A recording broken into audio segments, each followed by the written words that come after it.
Source code speaking. OG John XX here. Let me tell you what is actually happening in this market right now.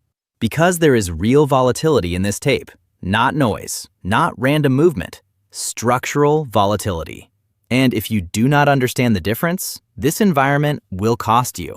Silver just put in a $10 bounce off 77. Straight impulse, violent reclaim. And then the New York Open did what the New York Open tends to do.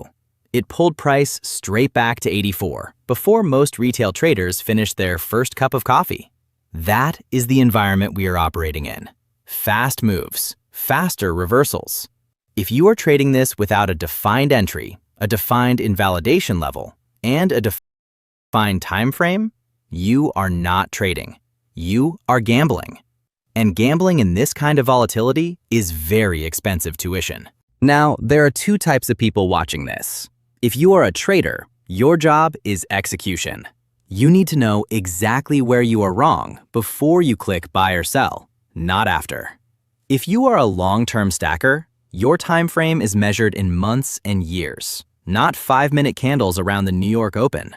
Watching every wick in this environment will not give you clarity. It will give you anxiety. The data gives you clarity. The tape gives you information.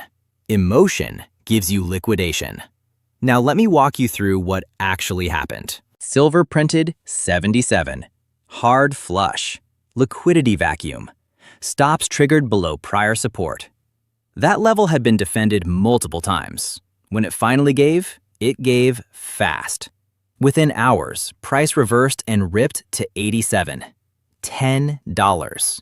That is not a small bounce. That is positioning stress unwinding in real time. Shorts covering. Late breakdown traders trapped. Momentum funds flipping. And then, just before and into the New York Open, supply stepped in and pressed it back to 84. Not a collapse. Not a breakdown. A controlled pullback into a known liquidity window. If you have watched this channel for any length of time, you know the 930 Open is rarely neutral for metals. It is a pattern. I am not assigning intent. I am reading behavior. Gold moved in sympathy. It flushed with silver, found bids, and reclaimed its prior intraday range. The dollar index pushed higher overnight and then stalled into the open. That stall matters. Because when you are analyzing metals, you do not look at them in isolation. You look at the dollar. You look at yields. You look at oil. Oil held firm above 75 through the session. That is not a background condition you ignore. Energy underpins inflation expectations. Inflation expectations underpin rate expectations. And rate expectations move the dollar. This is all interconnected, whether people want it to be or not. Now, let's talk positioning. Because the bounce from 77 did not happen in a vacuum. COMEX silver open interest had already been compressing into this move. Front-month contracts saw a steady decline as price weakened. That tells you longs were exiting, not new shorts aggressively building. When price finally broke 77 and then reversed sharply, open interest ticked back up on the rebound. That means new positioning is entering on strength, not just shorts covering. That is an important distinction. A short covering rally fades quickly. A rally with rising open interest has very different implications. It suggests new conviction capital stepping in. Total COMEX silver inventory remains tight relative to historical norms. Registered silver, the metal actually available for delivery against open contracts, continues to sit at elevated leverage ratios. There are still multiple paper claims per ounce of registered metal. That ratio did not reset because price dropped to 77. The bounce did not magically create physical supply. When people say a $10 bounce is just technical noise, ask them what changed in the physical market during that flush. Did vaults suddenly refill? Did lease rates collapse? Or did price simply move to clear leverage? Lease rates are still elevated relative to what you would call a balanced market. Physical metal is not effortlessly abundant. When price dipped to 77, retail selling did increase modestly. That should have eased pressure. It did not materially move lease metrics. That tells you the marginal stress is not coming from coin buyers. It is coming from institutional positioning and delivery mechanics. Shanghai pricing continues to trade at a premium to Western spot. Even after the flush to 77 and the rebound to 87, that spread did not invert. That matters, because when Eastern spot holds firm while Western futures whip around, you are seeing two different demand expressions. Western paper markets trade velocity. Eastern markets tend to reflect end-user and wholesale demand. As of now, the premium remains intact. That is not confirmation of a breakout. It is confirmation that physical buyers did not disappear on the dip. Now let me talk psychology, because this is where most traders fail. Mark Douglas wrote it plainly in Trading in the Zone. You do not control outcomes. You control risk. In a tape that can move $10 an hour and retrace $3 into the New York Open, uncertainty is not an exception. It is the rule. If you entered long at 77 without knowing where you exit if 76 prints, that is not a trade. That is hope. If you shorted the breakdown at 77 without defining invalidation above 80, that is not a strategy. That is emotion. Right now, the market is testing both sides. Bulls are arguing the flush cleared weak hands and reset the trend. Bears are arguing the bounce was a reflex rally into resistance, and the New York Open pullback is the first sign of exhaustion. Both cases can be constructed. The job is not to marry a narrative. The job is to observe levels.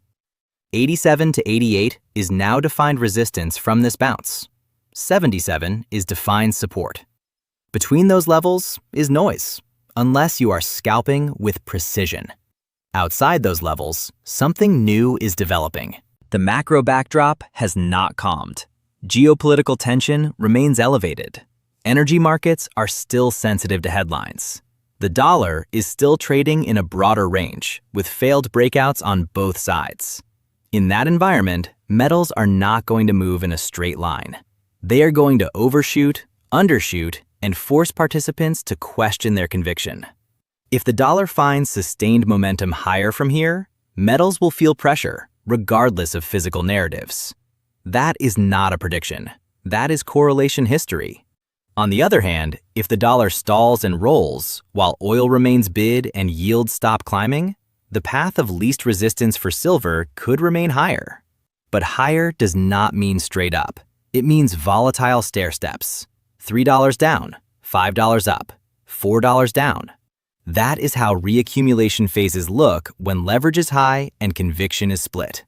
Anyone promising you a clean trend in this tape is selling comfort, not analysis. About the New York Open specifically.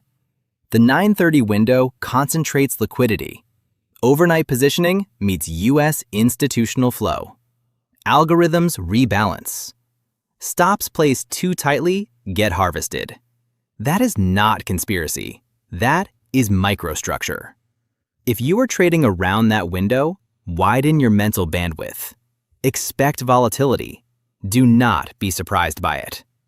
Silver pulling from 87 to 84 into that open is not inherently bearish. It is characteristic. What matters is what happens after the first hour. Does price stabilize above 83 and start building higher lows? Or does it lose 83 decisively and revisit the mid-70s? This is where discipline separates professionals from gamblers. If your thesis is that 77 was a structural low, then a clean break and daily close back below that level invalidates you. If your thesis is that this is a bear market rally, then a sustained move and hold above 88 invalidates you. Define it, write it down, execute it. Do not improvise in the middle of a $10 swing. There is also the liquidity argument you need to respect. In genuine liquidity events, everything sells. Good assets, bad assets. Fundamentals get ignored. Cash becomes king temporarily. If we were to see a broad risk-off move with equities sharply lower and credit spreads widening, silver could retest lows regardless of inventory tightness. You do not ignore that scenario because you prefer the bull story. You acknowledge it and plan around it. At the same time, structural supply deficits do not resolve overnight. Mine output does not surge because price dipped to 77 for a few hours. Industrial demand does not evaporate because futures traders panic.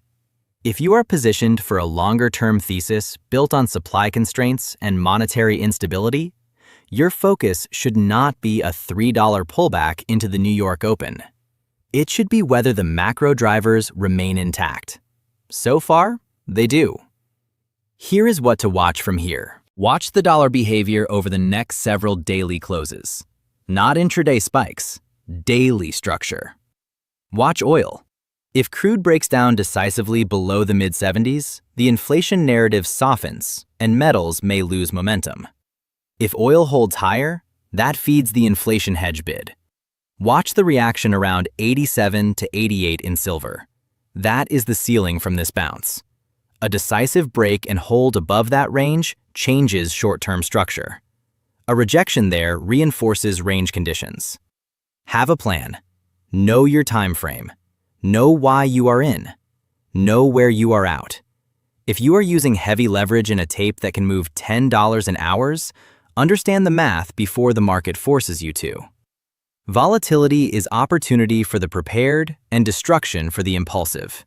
Invest with logic, not emotion. OG John XX out.